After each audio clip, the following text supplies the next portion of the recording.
तो प्रभु का नाम बहुत बहुत धन्यवाद। वर्तमान आम वाक्य को जीवा तो प्रथम विषय आम प्रभु को धन्यवाद देवा जे आज आम प्रभु परिचय देइछंती तांको प्रांगण को आसीबा सुजोग देइछंती पुणी एपरी लेखा जाए आउ 92 गीत संख्या 92 13 पदरे एपरी लेखा जाए जे जो माने तांकर प्रांगण को आसंती रोपित हुंती से माने बढ़ीबे। हालेलुया। तेणु जो मानकु सुजोग दिया जायछि जो मानकु परिचय दिया जायछि 65 अध्याय गीत संख्या 65 अध्याय लेखाइछि जे जो माने सदाप्रभु प्रांगण पाई निमंत्रित लोक से माने धन्य। तो गीत संख्या 92 अध्याय लेखाइछि जे जो माने तांको प्रांगण को आसीबे से माने बढ़ीबे। हालेलुया।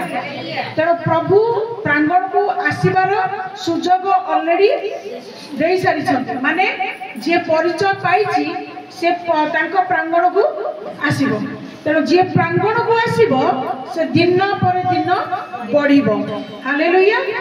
तेणु प्रभुंकर प्रांगण आमानकर जीवनर बढ़ीबार बाट बा बढ़ीबार पथ अटे।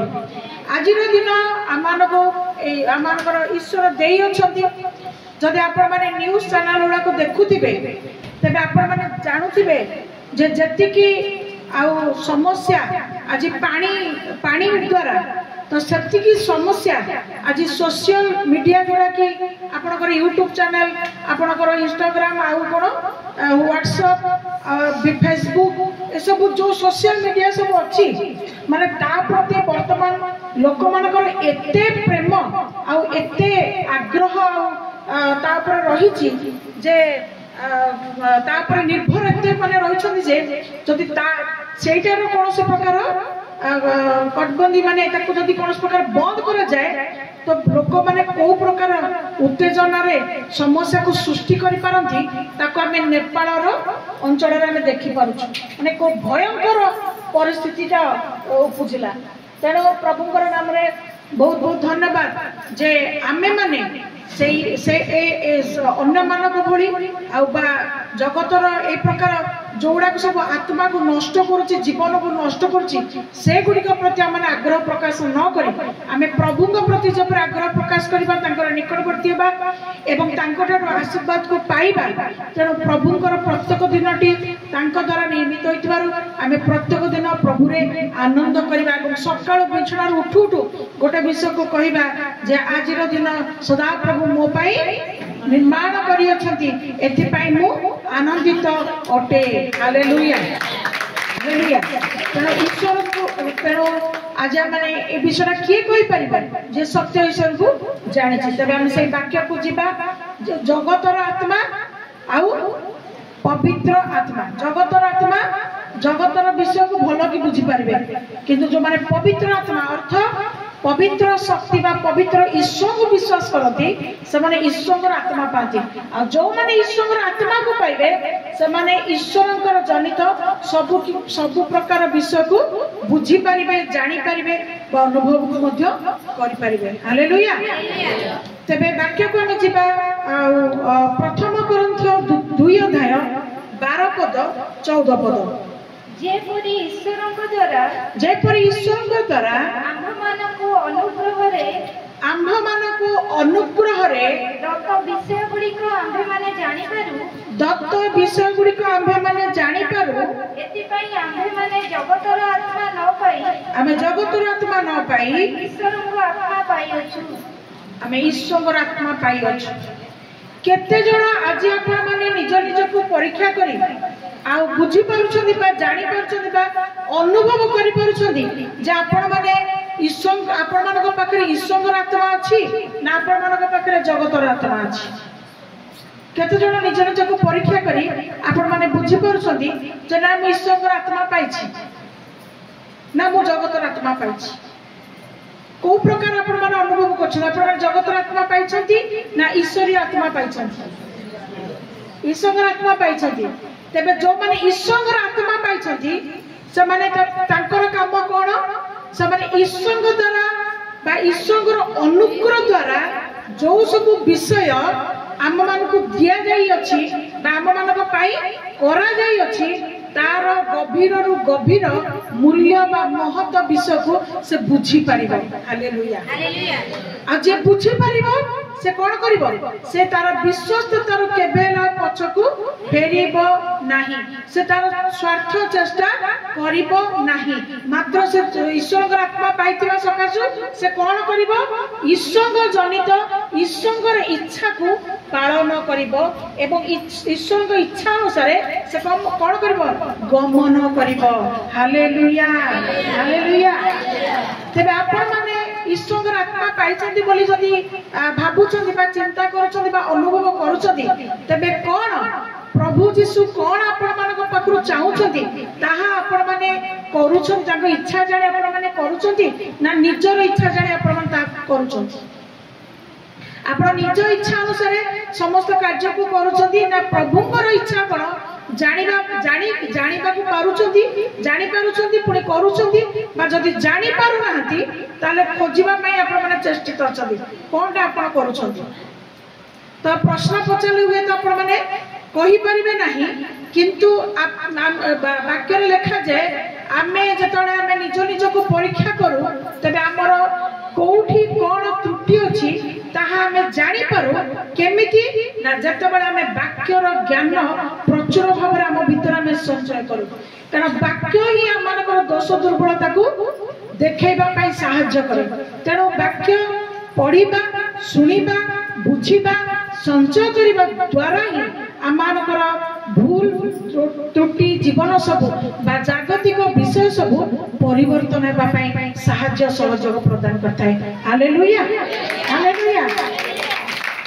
तेणु जो माने प्रभु यीशुଙ୍କର आत्मा को पाइछन्ती से माने प्रभु यीशु ठारे समर्पित जीवन को काटंती, किंतु जो माने जगतर आत्मा पाइछन्ती से माने प्रभु यीशु ठारो जेते भी आशीर्वाद पाइले से माने ताहार मूल्य को बुझी पारंती नाही।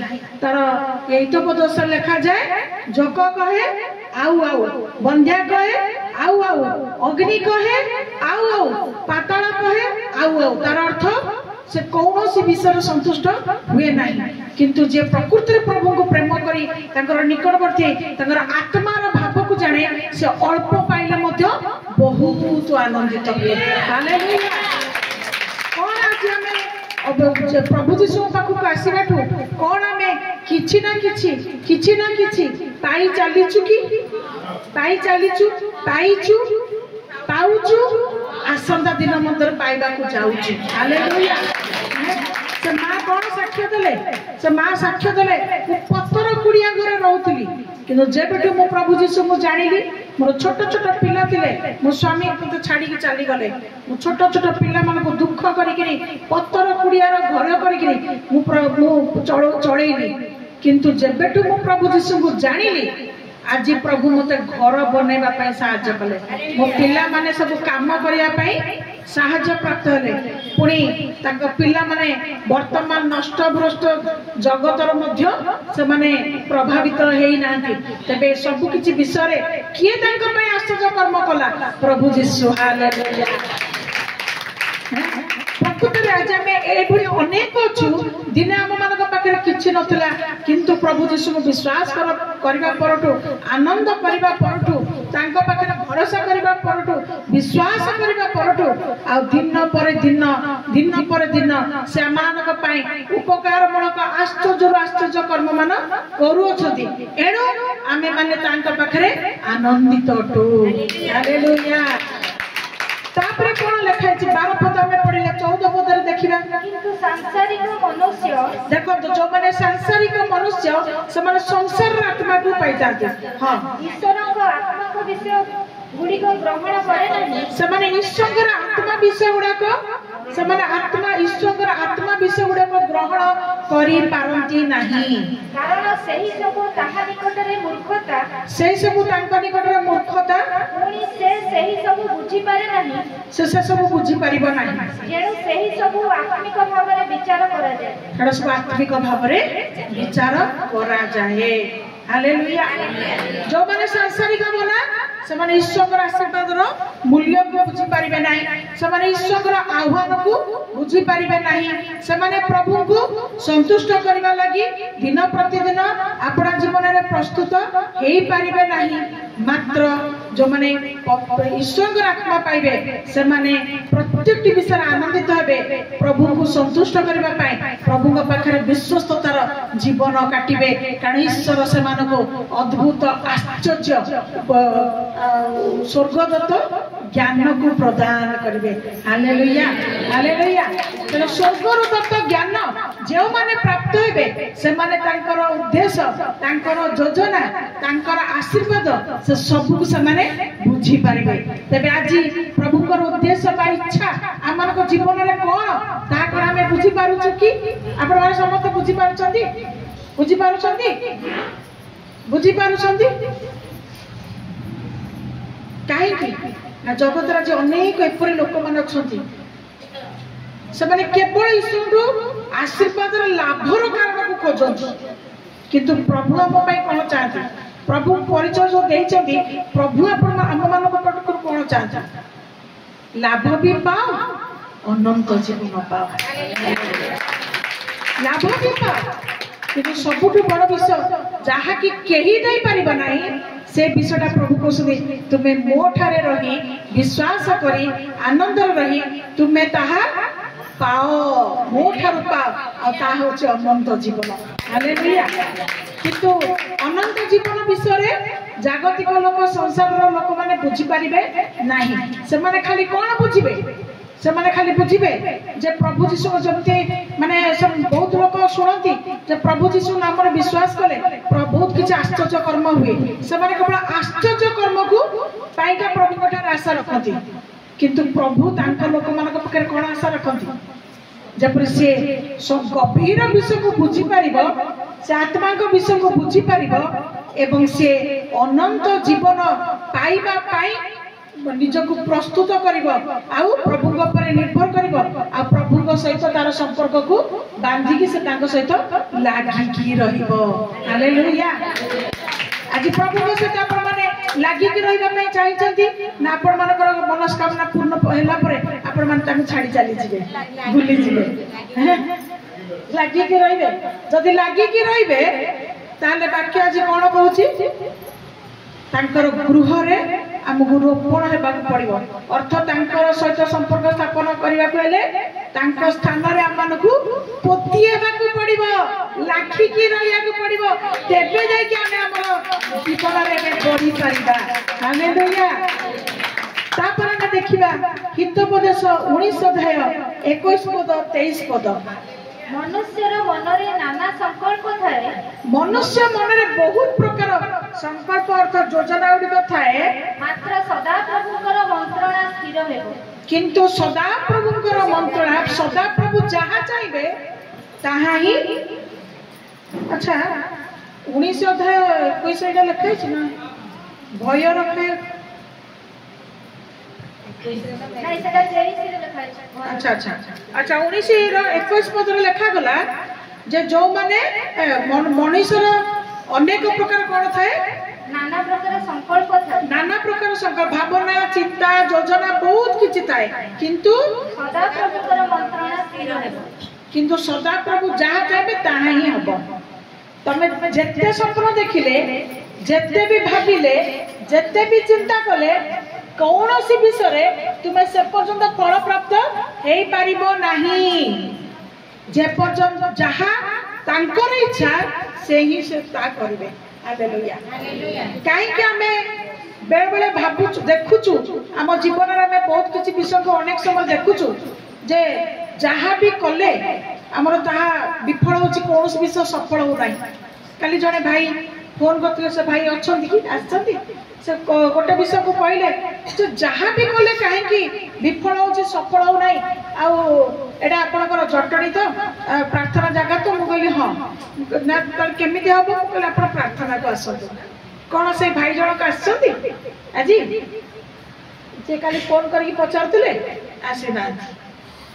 ହଁ ତ ସେ କଣ ଶୁଣିଲେ? ଯୀଶୁଙ୍କ ପାଖକୁ ଗଲେ ଆଶ୍ଚର୍ଯ୍ୟ କର୍ମ ହବ ବା କାମ ସଫଳ ହବ, କିନ୍ତୁ ବାକ୍ୟ ଏଠି କଣ ଲେଖିଲା? ତଥାପି ସଫଳ ହବ ନାହିଁ ଯୋଉ କାମରେ ପ୍ରଭୁଙ୍କର ଇଚ୍ଛା ନାହିଁ। ତୁମେ ପ୍ରଭୁ ପାଖକୁ ଯେତେ ବି ଆସ, ଯାହା ବି କର, ତାହା ତୁମର ସଫଳ ହବନି ଯଦି ପ୍ରଭୁଙ୍କର ଇଚ୍ଛା ସେ ଭିତରେ ନାହିଁ। ତେଣୁ ପ୍ରଭୁଙ୍କ ପାଖକୁ ତୁମେ ଆସ, ବରଂ ପ୍ରଭୁ ତୁମକୁ ଏକ ପ୍ରକାର ପ୍ରଭୁ ତୁମକୁ ଯାହା ତାଙ୍କର ଇଚ୍ଛା ସେ ପ୍ରକାର କର୍ମ ସିଏ ଦେବେ, ତାପରେ ତୁମେ ସେଇ କର୍ମ କଲେ ତୁମର ସେଇ ଯୋଜନା ବା ତୁମର ସଂକଳ୍ପ ବା ତୁମର କାର୍ଯ୍ୟ ସଫଳତା ପ୍ରାପ୍ତ ହବ। Hallelujah, hallelujah. ଈଶ୍ୱରଙ୍କର ଇଚ୍ଛାକୁ ଆମକୁ ପ୍ରଥମ ସ୍ଥାନ ଦେବାକୁ ପଡିବ, ନିଜ ଇଚ୍ଛା ନୁହଁ। ଆମକୁ ପ୍ରଭୁଙ୍କର ଇଚ୍ଛାକୁ ବା ଯୀଶୁଙ୍କର ଇଚ୍ଛାକୁ ବା ପରମେଶ୍ୱରଙ୍କ ଇଚ୍ଛାକୁ ପ୍ରଥମ ସ୍ଥାନ ଦେବାକୁ ପଡିବ। କଣ କହିବାକୁ ପଡିବ? ମୁଁ ନୁହେଁ, ମୋର ଇଚ୍ଛା ନୁହେଁ, ମୁଁ ନୁହେଁ, ମୋର ଯୋଜନା ନୁହେଁ, ମୁଁ ନୁହେଁ, ମୋର ଭାବନା ନୁହେଁ, ମାତ୍ର ପ୍ରଭୁ ତୁମର ଇଚ୍ଛା କୋଉଥରେ ମୋର ଉପକାର ତୁମେ ତାହା ହିଁ ମୋ ପାଇଁ କର। Hallelujah, hallelujah. ତେବେ ପ୍ରଭୁଙ୍କ ଉପରେ ଯେତେବେଳେ ତୁମେ ଭାର ପକେଇଦେବ, ପ୍ରଭୁ ତୁମର ସମସ୍ତ ଭାରକୁ ବହନ କରିବା ସାଙ୍ଗେ ସାଙ୍ଗେ ପ୍ରଭୁଙ୍କର ଇଚ୍ଛା ଅନୁସାରେ ତୁମ କାର୍ଯ୍ୟରେ ମଧ୍ୟ ତୁମକୁ ସଫଳ କରିବେ। Hallelujah, hallelujah. ତ କୌଣସି କାମ ଯଦି ବିଫଳ ହଉଛି ତାହେଲେ ମନେ ରଖନ୍ତୁ, ଆପଣ ମାନେ ଜାଣନ୍ତୁ ଯେ ଏଥିରେ ପ୍ରଭୁଙ୍କର ଇଚ୍ଛା ନାହିଁ। ତାହେଲେ ପ୍ରଭୁଙ୍କୁ ପ୍ରାର୍ଥନା କରନ୍ତୁ, ପ୍ରଭୁ ଆପଣଙ୍କୁ କାମ ଦେଖେଇବେ, ଆପଣ ପ୍ରଭୁଙ୍କ ଅନୁସାରେ କାମକୁ ପାଇବେ, ଆଉ ଆପଣ ମାନେ ସଫଳତା ପ୍ରାପ୍ତ ହେବେ। 23 ପଦ। ସଦାପ୍ରଭୁଙ୍କ ବିଷୟକ ଭୟ ଜୀବନଦାୟକ, ସଦାପ୍ରଭୁ ବିଷୟକ ଭୟ ଜୀବନଦାୟକ, ତାହା ଯେଉଁ ଲୋକଠାରେ ଥାଏ, ତାହା ଯେଉଁ ଲୋକଠାରେ ଥାଏ ସେ ତୃପ୍ତ ହୋଇ ବାସ କରିବ, ସେ ତୃପ୍ତ ହୋଇ ବାସ କରିବ। ଆପଦ ତାହାର ନିକଟ ଦେଇ ଯିବ ନାହିଁ। ଆପଦ ମାନେ ବିପଦ ଆପଦ ବି ତାହା ନିକଟ ଦେଇ ଯିବ ନାହିଁ। ନିକଟରେ ବି ମାନେ ବିପଦ ଆପଦରେ ପଡିବା ତ ଦୂର କଥା, ଆପଦ ତା ପାଖ ଦେଇ ମଧ୍ୟ ଯିବ ନାହିଁ। କଣ କଲେ? କଣ କଲେ? ସଦାପ୍ରଭୁଙ୍କୁ ଭୟ କଲେ। ହାଲେଲୁୟା। ସଦାପ୍ରଭୁଙ୍କୁ ଭୟ କଲେ। ତାହେଲେ ଭୟ କରେ କିଏ? ସେ ଆମର କୋଶ୍ଚିନ୍। ତାହେଲେ ସଦାପ୍ରଭୁଙ୍କୁ ଭୟ କରିବ କିଏ? ସେ ଯୋଉମାନଙ୍କ ହୃଦୟରେ ତାଙ୍କର ଆତ୍ମା କାର୍ଯ୍ୟ କରେ। Hallelujah, hallelujah.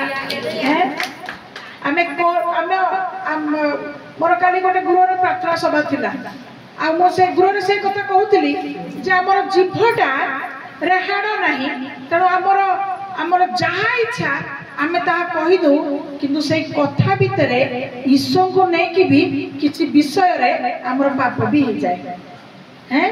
ଈଶ୍ୱରଙ୍କର ମାନେ ଈଶ୍ୱର ଜନିତ କଣ ଗୋଟେ ଈଶ୍ୱରକୁ ଲଗେଇକି ବି ଆମେ ବେଳେ ବେଳେ କିଛି କଥାଟା ଆମ ପାଟିରୁ ବହୁତ କଥା ହଉକା ତାଙ୍କର କିଛି ବିଷୟଟା ବି ଆମ ମାନେ ପାଟିରୁ ବାହାରି ପଡେ, ଆଉ ସେଇଟା ମଧ୍ୟ ଆମ ପାଇଁ ଅପରାଧର ବିଷୟ ହେଇଯାଏ।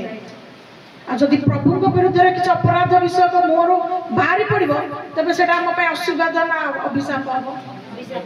ଅଭିଶାପ। ଆଶୀର୍ବାଦ ହବ ନା ଅଭିଶାପ ହବ? ଅଭିଶାପ ହବ। ତେଣୁ ପ୍ରଭୁ କଣ ଆମକୁ ଅଭିଶାପ ପାଇଁ ପ୍ରଭୁ ତାଙ୍କର ପରିଚୟକୁ ଦେଇଛନ୍ତି କି? ଦେଇନାହାନ୍ତି। ଆଶୀର୍ବାଦ ପାଇଁ ଆମମାନଙ୍କୁ ସେ ତାଙ୍କର ପରିଚୟକୁ ଦେଇଛନ୍ତି। ତେଣୁ ଆମେ କଣ କରିବା? ସବୁବେଳେ ପ୍ରଭୁଙ୍କ ଉପରେ ନିର୍ଭର କରିବା, ତାଙ୍କୁ ଭୟ କରିବା, ତାଙ୍କର ଇଚ୍ଛା କଣ ଜାଣି ତା ଅନୁସାରେ ଆମେ ଚାଲିଲେ ଏ ମୁଖକୁ ଆମେ ମାନେ ଆପଣା କଣ୍ଟ୍ରୋଲ ବା ନିୟନ୍ତ୍ରଣରେ ଆମେ ରଖିପାରିବା। Hallelujah, hallelujah. ପ୍ରଭୁଙ୍କ ନାମରେ ବହୁତ ବହୁତ ଧନ୍ୟବାଦ। କାରଣ ପାଟିଟା ଖୋଲିଲା ମାନେ କଣ କଣ କଥା ବାହାରି ପଡିବ, କଣ କଣ ଶବ୍ଦ ବାହାରି ପଡିବ, କଣ କଣ ଭାଷା ବାହାରି ପଡିବ। ଯଦି ଜଗତର ଆତ୍ମା ପାଇଛ ତ ଚଳିବ, ଯଦି ଭାବୁଛ ଈଶ୍ୱରଙ୍କର ଆତ୍ମା ପାଇଛ ତାହେଲେ ଚଳିବ ନାହିଁ, ଚଳିବ ନାହିଁ। ତେଣୁ ଈଶ୍ୱରଙ୍କର ଅନୁଗ୍ରହ ତୁମେ ମାନେ ପାଇପାରିବ ନାହିଁ, ଈଶ୍ୱରଙ୍କର ମଙ୍ଗଳ ଦାନ ତୁମେ ପାଇପାରିବ ନାହିଁ, ପୁଣି ଈଶ୍ୱରଙ୍କର ଆଶୀର୍ବାଦର ଯୋଉ ସମସ୍ତ ଉପକାର ମୂଳକ ବିଷୟ ସବୁ ତାହା ବି ତୁମେ ପାଇପାରିବ ନାହିଁ। ତେଣୁ ଗୋଟେ ବିଷୟ ଲେଖାଗଲା, ତୁମେ ଯଦି ପରମେଶ୍ୱରଙ୍କୁ ଭୟ କରୁଛ ତାହେଲେ ଆପଦ ବି ତୁମ ନିକଟ ଦେଇ ଯିବ ନାହିଁ। ଆଉ ସେ କଣ ପାଇବ? ସେ କଣ ପାଇବ? ସେ ଜୀବନ ପାଇବ। ହାଲେଲୁୟା। ସେ ଜୀବନ ପାଇବ। ଆଉ କଣ କରିବ? ସେ ତୃପ୍ତ ହୋଇ ବାସ କରିବ। ତାର ଅର୍ଥ ତା ଜୀବନରେ ଦୁଃଖ ରହିବ ନାହିଁ, ସେ ଆନନ୍ଦ ପ୍ରାପ୍ତ ହବ। ହାଲେଲୁୟା। ସେ ଖୁସିରେ ରହିବ, ତା ଜୀବନରେ ଦୁଃଖ ଆଉ ବାସ କରିବ ନାହିଁ। ପ୍ରଭୁଙ୍କ ନାମରେ ବହୁତ ବହୁତ ଧନ୍ୟବାଦ। ପୁନର୍ବାର ଆମେ ଯିବା ଜିସାୟା 63 ଅଧ୍ୟାୟ 7 ପଦ। ଆମ୍ଭ ସଦାପ୍ରଭୁଙ୍କର ସ୍ନେହପୂର୍ଣ୍ଣ କରୁଣା ସବୁ ଆମମାନଙ୍କର ସଦାପ୍ରଭୁଙ୍କ ଠାରୁ ମିଳୁଥିବା ସ୍ନେହପୂର୍ଣ୍ଣ କରୁଣା ସବୁ କୀର୍ତ୍ତନ କରିବା। ଆସ କୀର୍ତ୍ତନ କରିବା। ଓ ସଦାପ୍ରଭୁ ଆମ୍ଭମାନଙ୍କର ଯେ ସବୁ ଉପକାର କରିଅଛନ୍ତି, ସଦାପ୍ରଭୁ ଯୋଉ ଉପକାର ସବୁ କରିଅଛନ୍ତି, ପୁଣି ଆପଣାର ନାନାବିଧ ଦୟା ତାଙ୍କର ନାନାବିଧ ଦୟା ଓ ପ୍ରଚୁର ସ୍ନେହପୂର୍ଣ୍ଣ କରୁଣା ଅନୁସାରେ ଇସ୍ରାଏଲ ବଂଶର ଯେଉଁ ପ୍ରଚୁର ମଙ୍ଗଳ କରିଅଛନ୍ତି, ତଦନୁସାରେ ଆମ୍ଭେ ସଦାପ୍ରଭୁଙ୍କର ପ୍ରଶଂସା କୀର୍ତ୍ତନ କରିବା। Hallelujah hallelujah. ଆମେ ଯଦି ପ୍ରଭୁଙ୍କର ଆତ୍ମା ପାଇଛୁ, ସୁଖ ହଉ ବା ଦୁଃଖ ହଉ, ବିପଦ ହଉ ବା ଆପଦ ହଉ, ସଂକଟ ହଉ ବା ଦୁର୍ଦଶା ହଉ, ଭଲ ଥାଉ ବା ମନ୍ଦ ଥାଉ, ଅଭାବ ଥାଉ ବା ଅଭାବ ନଥାଉ, ଯୋଉ ବି ପରିସ୍ଥିତି ଥାଉ, ଆମେ ମାନେ କଣ କରିବା? ସଦାପ୍ରଭୁ ଆପଣା ପରମେଶ୍ୱରଙ୍କ ଠାରେ କଣ କରିବା? ତାଙ୍କର ପ୍ରଶଂସା କରିବା, ତାଙ୍କର ଗୁଣ କୀର୍ତ୍ତନ କରିବା। କାରଣ ଏମିତି କିଛି ବିଷୟ ନାହିଁ ଯେ ଏମିତି କିଛି ମାନେ କଣ କହିବା, କେହି କହିପାରିବେ ନାହିଁ ମୁଁ ପ୍ରଭୁଙ୍କ ପାଖରୁ ଆସିଲି, ପ୍ରଭୁଙ୍କ ପାଖକୁ ଆସିକି ମତେ କିଛି ବି ମିଳିନି। କେହି ଏମିତି ଅଛନ୍ତି? କେହି ଏମିତି ଅଛନ୍ତି? ଟିକେ ହାତ ଦେଖେଇବେ। ପ୍ରଭୁଙ୍କ ପାଖକୁ ଆସିଲେଣି, ଆଉ ପ୍ରଭୁଙ୍କ ପାଖକୁ ଆସିଲେଣି କିନ୍ତୁ ଆପଣଙ୍କୁ କିଛି ବି ଉପକାର ମିଳିନାହିଁ। ଏମିତି କିଛି ଆପଣଙ୍କର ଉପକାର କେହି କହିପାରିବେ କି ଉପକାର ମିଳିନାହିଁ ବୋଲି? କହିପାରିବେ? କାହିଁକି କହୁନାହାନ୍ତି? ଉପଶମ ହେଇଛି। ହାଲେଲୁୟା। ଉଚ୍ଚ କରତାଳି। ତେବେ ଯଦି ପ୍ରଭୁ ଆପଣଙ୍କ ଜୀବନରେ ଆରମ୍ଭରୁ ଉପକାରକୁ କରିଛନ୍ତି, ତାହେଲେ କଣ ଆସନ୍ତା ଦିନ ମାନଙ୍କରେ ଆହୁରି ଉପକାର କରିବେନି? କରିବେନି? ତାହେଲେ ଉପକାର ଯଦି ସାଙ୍ଗେ ସାଙ୍ଗେ କରିଦେବେ, ପ୍ରଭୁ ଜାଣିଛନ୍ତି ମଣିଷ ମାନଙ୍କର ଗୁଣ ସ୍ୱଭାବ ବି ଜାଣିଛନ୍ତି। ସୁଖରେ ରହିଲେ ମଣିଷ ତାଙ୍କୁ ପାଶୋରି ଯାଏ, ଆଉ ତାଙ୍କୁ ଖୋଜେନି, ଲୋଡ଼େନି। ସେଥିପାଇଁ ସେ କଣ କରନ୍ତି? ଜଣେ ପରଫେକ୍ଟ ହେବା ପାଇଁ ବା ଉପଯୁକ୍ତ ହେବା ପାଇଁ ସେ କିଛି କିଛି କାର୍ଯ୍ୟକୁ କରିକି ଜଣେଇ ଦିଅନ୍ତି ଯେ ମୁଁ ସବୁ କରିପାରିବି। କିନ୍ତୁ ତମେ ବର୍ତ୍ତମାନ ତମର କାମ, ତମେ ଯାହା ପାଇଛ, ଯୋଉ ଉପକାରକୁ ପାଇଛ, ତୁମେ ଧନ୍ୟବାଦ କରିଚାଲ, ତାଙ୍କର ଗୌରବ କରିଚାଲ, ତାଙ୍କର ପ୍ରଶଂସା କରିଚାଲ। ତାପରେ ତମର ଯାହା ବି ବାକିଆ ପଡିଛି ବିଷୟ, ମୁଁ ସବୁ କରିକି ଥୋଇଦେବି। ହାଲେଲୁୟା। ପ୍ରଭୁଙ୍କ ନାମରେ ବହୁତ ବହୁତ ଧନ୍ୟବାଦ। ପ୍ରଥମେ ଆମକୁ କରିବାକୁ କଣ ପଡିବ? କଣ କରିବାକୁ ପଡିବ? କଣ କରିବାକୁ ପଡିବ? ଯାହା କରିଛନ୍ତି, ଅଳ୍ପ ହଉ ବହୁତ ହଉ, ତାଙ୍କର ଧନ୍ୟବାଦ ପ୍ରଶଂସା କରିବା। ଆଉ ବିଶ୍ୱାସ କଣ ରଖିବା? ପ୍ରଭୁ ଏଇ ବିଷୟ ଯଦି ତୁମେ ମୋ ପାଇଁ କଲ, ମୁଁ ବିଶ୍ୱାସ କରୁଛି ଆସନ୍ତା କାର୍ଯ୍ୟ ସବୁ ମୋ ପାଇଁ ତୁମେ କରିବ। ତୁମେ କରିବ କରିବ। ତୁମେ କୌଣସି ବିଷୟରେ ଦୁଃଖିତ ହେଇକି ପ୍ରଭୁଙ୍କ ପାଖରେ ଅଭିଯୋଗ ବା ଅଭିମାନ ତୁମେ କରିବ ନାହିଁ। କାରଣ ଶୈତାନ ତାର ସୁଯୋଗ ନେଇକି କଣ କରିବ କହିଲ? ଶୈତାନ ତମକୁ ସୁଯୋଗ ନେଇକି ତମ ଜିଭ ଭିତରେ ଏମିତି କଥା କୁହାଇବ, ମନରେ ଭାବେଇବ, ଜିଭ ଦେଇକିରି କଥା କୁହାଇବ। ଯୋଉଟା କି ଆମର 18 ଅଧ୍ୟାୟ 21 ପଦରେ ବୋଧେ ଲେଖା ହେଇଛି। ମୁଁ ଟିକେ ମୋର ମନ ପାଉନି। ହିତୋପଦେଶ 18:21 ବୋଧେ ଲେଖା ଯାଇଛି ଯେ ଆମର ମୁଖ ଭିତରେ ଯୋଉ ଜିହ୍ୱା ଅଛି, ଏଇ ଜିହ୍ୱାରେ ଦ୍ୱାରା ହିଁ ଆମେ ମରଣ ଏବଂ ଜୀବନକୁ ପାଉଥାଉ। 18:21 ମରଣ ଜୀବନ ଜିହ୍ୱାର ଅଧୀନ, ଯେଉଁମାନେ ତାକୁ ଭଲ ବି ଜାଣନ୍ତି, ସେମାନେ ତାହାର ଫଳ ଭୋଗିବେ। ସେମାନେ ତା ଫଳ ଭୋଗିବେ। এই যদি আমি প্রভু যীশুকে পাইগলু, তাঙ্কর যদি উপকার পাইকি প্রমাণ পাইলু যে প্রভু যীশু আমানক পাই উপকার করিবা পরমেশ্বর অটলে আমি প্রমাণ বি পাইগলু, আউ আম জীব দ্বারা আমি অমঙ্গলর বিষয়কু কিছু কইবা নাই। অমঙ্গলর বিষয় কোন? নাই মা আউ কোন হব, আউ হব।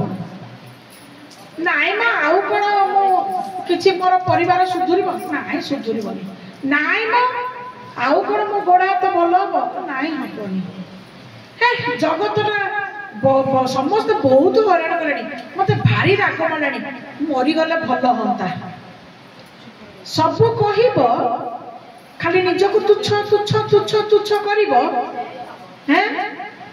हम प्रभु पाखे जाई कह मु प्रभु तुम पाखे एते प्रार्थना करुची तुमर निकटवर्ती हेची किंतु काहे मोर मनस्कामना पूर्ण होनी जो टिके अशांति टिके जो दुख टिके जो समस्या आसला बेलू तुमर जो मुहर जो तुम कहूच प्रभु कभी तुम्हें तो कहूच तुम्हें विश्वास करुन तुम्हें धैर्य धरुन तुम्हें तो आगतुरा कही पकाउछ जे मोर हबनी हबनी मरिबी मरिब मोर रोग सुस्थ हबनी हबनी मत डर लगुच डर तेणु आमको प्रभुकर वाक्य अनुसार आमको कौन करबा दरकार प्रभु अल्प हो बहुत हो आम आशीर्वाद देकी कौन करुछंती आम आशीर्वाद देकी से प्रमाण करती जे से आम सत्य जीवित परमेश्वर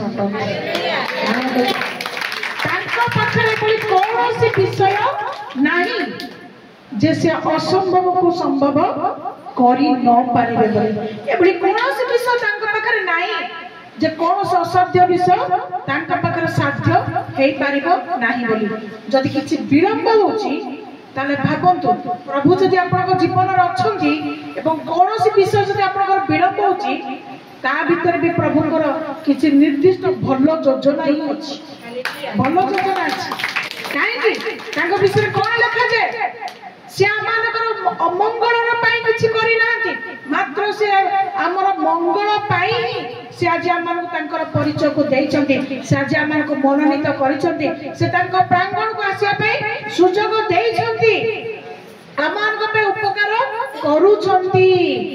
कर अमंगल केबे भी चाहते नहीं एणु आप अमंगल कौन विषय मुखरे कहे नहीं विश्वास संदेह आणवे नहीं धैर्य धरवे अपेक्षा करेंगे आ कौन करेंगे जहाँ उपकार कर गुण कीर्तन करेंगे भजन करेंगे प्रशंसा करेंगे हालेलुया बहुत प्रशंसा मिली तो प्रभु मिली तो मत तो प्रशंसा करने कहती प्रभु तुम धन्यवाद धन्यवाद मत मिलीगला कौन आप कहे मत मिलीगला मोर हो गला मिलीगला हाँ एपरी आपण माने